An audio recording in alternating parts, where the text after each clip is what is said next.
Hi students, welcome to Varanda Reach YouTube channel. I am Tilak. இந்த வீடியோல நம்ம என்ன பார்க்க போறோம் அப்படின்னு பாத்தீங்கன்னா எஸ்எஸ்சி எம்டிஎஸ் எக்ஸாம் வந்து பாத்தீங்கன்னா எப்போ எதிர்பார்க்கலாம் அப்படிங்கிற ஒரு வீடியோ தான் நம்ம இந்த வீடியோல பார்க்க போறோம். ஸோ எப்போ எதிர்பார்க்கலாம் அப்படின்னா இது வந்து பாத்தீங்கன்னா நான் ஒரு லிட்ரலி ஒரு கன்ஃபர்மேஷனோட தான் சொல்றேன். சரிங்களா? அதனால நீங்க இந்த வீடியோ கவனமா பார்க்கலாம். ஃபர்ஸ்ட் நம்ம சேனல் வந்து மறக்காம சப்ஸ்கிரைப் பண்ணிக்கோங்க. இதே மாதிரி முக்கியமான விஷயங்களை தெரிஞ்சுக்க வீடியோ லைக் பண்ணுங்க, கமெண்ட் பண்ணதுக்கு ஷேர் பண்ணுங்க. வாங்க நம்ம வீடியோக்குள்ள போயிடலாம்.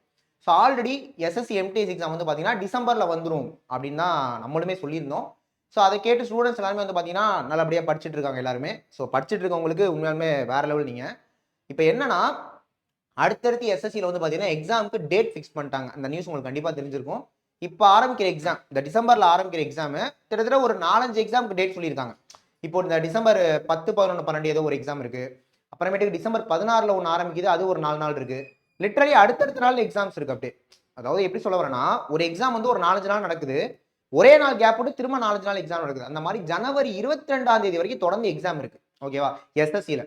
இப்போ ரயில்வேல இந்த மாதிரி எக்ஸாம் இருக்கு. இப்போ குரூப் டி நடந்துட்டு இருக்குன்னா நமக்கு பிரச்சனை இல்லை. ஏன்னா அவங்க எக்ஸாம் நடத்துறது வேற, எஸ்எஸ்சி இப்போ வேற. ஓகேவா? வெண்டார் கூட மாத்திருந்தாங்க. இப்போ அதனால சொல்ல வரேன்.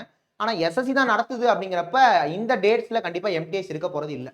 அப்ப எம்டிஎஸ் கண்டிப்பா எப்போ வரப்போகுதுன்னா ஜனவரி 22 வரைக்கும் உங்களுக்கு எம்டிஎஸ் எக்ஸாம் வரப்போறது இல்லை. ஜனவரி 22 தாண்டி தான் எம்டிஎஸ் வரப்போகுது. அப்ப ஜனவரி 22னா அடுத்த நாளே வச்சிருவாங்களா அப்படின்னா கண்டிப்பா ஒரு ஜனவரி 31க்குள்ள எக்ஸாம் வைக்கிறதுக்கான வாய்ப்புகள் இருக்கு. ஏன்னா ஒரு எக்ஸாம் இன்னொரு எக்ஸாமுக்கு நடுவுல ஒரு நாள் அது 2 நாள் தான், அடுத்தடுத்த நாள் அப்படியே வைக்கிறாங்க இப்ப இந்த டிசம்பர் ஜனவரியில எக்ஸாம்ஸ் எல்லாமே. ஸோ அதன்படி பாக்குறப்ப ஜனவரி 22 வந்து பாத்தீங்கன்னா இப்போ அவங்க டேட் கொடுத்துருக்கிறது முடிஞ்சு அப்படின்னா ஸோ 1 or 2 days கேப் விட்டு கூட வச்சிடலாம். அப்போ மோஸ்ட் ப்ராபபிளா ஜனவரி 31க்குள்ள எம்டிஎஸ் கண்டிப்பா இருக்கும். சரி, ஓகே. ஜனவரி 31க்குள்ள எம்டிஎஸ் இருக்குன்னா அதுக்கு எப்படி தயாராகுது அப்படின்னு அடுத்த கேள்வி நமக்கு வரும்.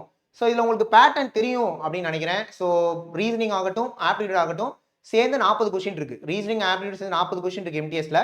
இது 20 கொஸ்டின், இது 20 கொஸ்டின். ஆப்டி 20, ரீசனிங் 20 அப்படின்னு இருக்கும். 40 கொஸ்டினுமே உங்களுக்கு பிரச்சனை கிடையாது. ஏன்னா இது வந்து கட் ஆஃப் எடுத்துக்க போறது இல்லை, நெகட்டிவ் மார்க் அப்படிங்கிறது இருக்க போறது இல்லை. ஸோ இதுக்கு மினிமம் குவாலிஃபைங் மார்க் அப்படின்னு ஒன்று இருக்கு. அது ரொம்ப ஈஸியாக எடுத்தலாம், அது பிரச்சனையே கிடையாது. மெயின் வந்து பார்த்தீங்கன்னா ஜிஎஸ் இங்கிலீஷ் தான். ஏன்னா ஜிஎஸும் இங்கிலீஷும் சேர்த்து மொத்தமாக 50 கொஸ்டின், அதை செக்ஷன் 2 அப்படின்னு சொல்றாங்க. ஸோ ஜிஎஸ் இங்கிலீஷ் 50 கொஸ்டின் இருக்கு. அதுல ஜிஎஸ் மட்டும் 25, இங்கிலீஷ் மட்டும் 25. அந்த 50 கொஸ்டினை எப்படி செக்யூர் பண்ண போறோம்? ஏன்னா ஒரு கொஸ்டின் வந்து நீங்க ரைட் ஆனீங்கன்னா 3 மார்க்கு, ஒரு கொஸ்டின் தப்பானா 1 மார்க் மைனஸ் ஆகுது. இப்ப நார்மலா 0.25 நெகட்டிவ்னு இருக்கும், அந்த கான்செப்ட் இல்ல. இதுல 0.33 1/3 நெகட்டிவ் ஆகுது. யோசிச்சு பாருங்க, ஒரு கொஸ்டின் கரெக்டானா 3 மார்க் கொடுக்குறாங்க, ஒரு கொஸ்டின் தப்பானா 1 மார்க் மைனஸ் பண்றாங்க. அப்ப லிட்டரலி ரயில்வே மட்டும் 1/3 நெகட்டிவ் இருக்கு. அப்ப ரொம்ப ரொம்ப நீங்க க்ரூஷியல் அட்டெண்ட் பண்ணணும். இங்கிலீஷ் ஜிஎஸ்ல தான் நமக்கு எப்பவுமே அக்யூரசி மிஸ் ஆகும். ஆனா நெகட்டிவ் கொண்டு வந்து அதுல வச்சிருக்காங்க. அப்ப அதை நீங்க ரொம்ப கேர்ஃபுல்லா அட்டெண்ட் பண்ணணும். ஜிஎஸ் இங்கிலீஷ்ல தெரியாத கொஸ்டின் என்ன பண்ணிடவே கூடாது, அட்டெண்ட் பண்ணிடவே கூடாது. இதை தாண்டி ஜிஎஸ் அந்த 25 கொஸ்டின்ஸ்ல இப்ப ரீசன்ட் பேட்டர்ன் படி பார்த்தா கரண்ட் அஃபேர்ஸ் தான் நிறைய வருது. இப்ப நீங்க ரயில்வே எக்ஸாம் கூட இப்ப நடந்துட்டு இருக்கு குரூப் டி, எல்லாமே கரண்ட் அஃபேர்ஸா இருக்கு. ஓகேவா? ரயில்வே மட்டும் இல்ல, இப்ப இந்த வருஷம் நடந்த எஸ்எஸ்சி எக்ஸாம்ஸ் எல்லாமே எடுத்து பார்க்கும்போது கரண்ட் அஃபேர்ஸோட வெயிட்டேஜ் நிறைய இருக்கு. அப்ப கரண்ட் அஃபேர்ஸ் நல்லா படிங்க. ஏன்னா நமக்கு இன்னும் 1 மாசத்துக்கு மேல டைம் இருக்கு. ஜனவரி 25 தான் எக்ஸாம். அதாவது ஜனவரி 25 நான் ஒரு கூஷா டேட் சொல்றேன். ஜனவரி 2 தான் எக்ஸாம் அப்படிங்கும்போது இன்னும் ஹியூஜ் டைம் இருக்கு. ஸோ ரீசன்ட் கரண்ட் அஃபேர்ஸ் எடுத்து படிங்க. ஓகேவா? ரொம்ப 1 வருஷம் 2 வருஷம்லாம் படிக்க வேணாம். அவ்வளவு தூரம் கேட்டா யாருக்குமே தெரிய போறது இல்லை. இப்போ காம்படிஷன் வந்து ஆஸ்பிரண்ட்ஸுக்கு தான். அப்படி இருக்கும்போது 2 வருஷம் 3 வருஷம் கரண்ட் அஃபேர்ஸ்லாம் பெரிய அளவில் யாரும் படிச்சுட்டு வர போறது இல்லை. அப்ப இந்த 6 மாசத்துல இந்த 1 வருஷத்துல கேட்கக்கூடிய கரண்ட் அஃபேர்ஸ் நம்ம கண்டிப்பா தெரிஞ்சிருக்கணும். அப்ப அதை மட்டும் படிங்க. இப்ப 2024 அப்ப கேள்வியே வராதா அப்படின்னா வரதுக்கு வாய்ப்பு இருக்கு. அது பிரச்சனை இல்லை, அது விட்டுறலாம். எல்லா கொஸ்டினும் அட்டன் பண்ணணும்னு அவசியம் இல்லை. ஆனா மினிமம் நம்ம ஒரு அட்டம் கொடுக்கணும்ல. அதனால என்ன பண்ணுங்கன்னா ஒரு 1 year, last 1 year current affairs நல்லா படிச்சுக்கோங்க.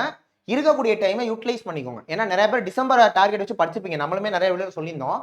பரவாயில்ல, இப்ப நம்ம படிச்சுட்டு ஜனவரி எக்ஸாம்னால ஒன்றும் பிரச்சனை கிடையாது. ஓகே, ஸோ ஜனவரி 2 தான் எம்டிஎஸ் வரப்போகுது. பேட்டர்ன் உங்களுக்கு கிளியரா தெரியும்.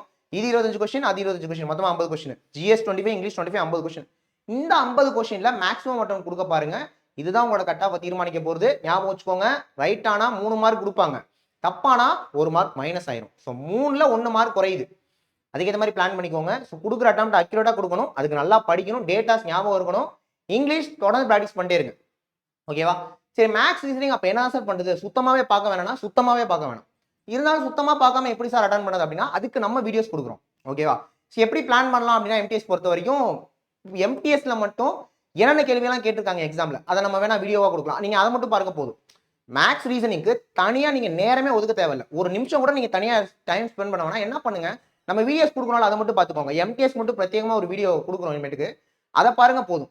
அதில் வர மேக்ஸ் ரீசனிங் நம்ம சொல்லுவோம் ப்ரீவியஸில் கேட்டது, அதை மட்டும் பார்த்துட்டு போங்க. ஏன்னா மினிமம் என்ன மார்க் வருதோ அது மட்டும் நமக்கு போதும், கட் ஆஃப் எடுத்துக்க போகிறதுல நெகட்டிவ் மார்க்கும் கிடையாதுங்கிறப்ப மேக்ஸ் ரீசனிங் எல்லாமே அடிக்கலாம் எம்டிஎஸ்ல.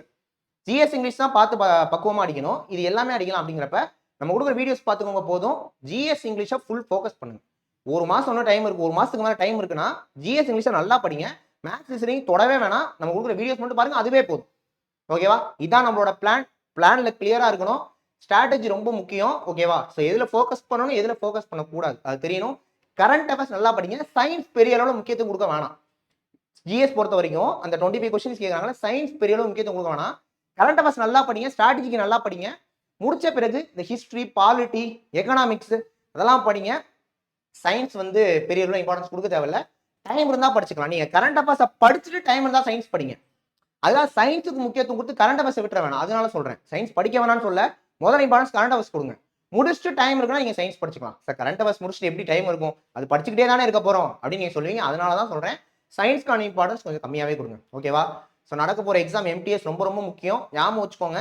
இந்த எஸ்எஸ்சி சர்க்கிள்ல, ஏன்னா எஸ்எஸ்சினாலே நம்ம பெருசா பார்க்குற எக்ஸாம் சிஜிஎல், சிஹெச்எஸ்ல எம்டிஎஸ், இதுல லாஸ்ட் எக்ஸாம் இது. திரும்ப இந்த எக்ஸாம்ஸ்லாம் அடுத்த வருஷம் தான் வரும். அதனால கரெக்டாக ஆப்பர்ச்சுனிட்டியை யூஸ் பண்ணிக்கோங்க. எம்டிஎஸ்க்கான ஏஜ் லிமிட்லாம் விட கம்மி தான். எல்லாத்தையுமே மைண்டில் வச்சுக்கிட்டு வரப்போகிற நாட்டில் கரெக்டாக யூஸ் பண்ணுங்க. ஜனவரி எண்டு தான் எக்ஸாம். ஓகேவா? இதை சொல்லலாம் அப்படின்னு தான் வந்தேன். அடுத்தடுத்து எம்டிஎஸ் ஃபோக்கஸ் பண்ணி நம்ம நிறைய வீடியோஸ் கொடுக்குறோம். உங்களுக்கு எம்டிஎஸ் சம்பந்தம் என்னென்ன வீடியோஸ் தேவை அப்படிங்கிறத கமெண்ட்ல பண்ணீங்கன்னா நம்ம அதுக்கேற்ற மாதிரி வீடியோஸ் கொண்டு வரலாம். ஓகேவா? நெக்ஸ்ட் முக்கியமான வீடியோவில் பார்க்கலாம். தேங்க்யூ.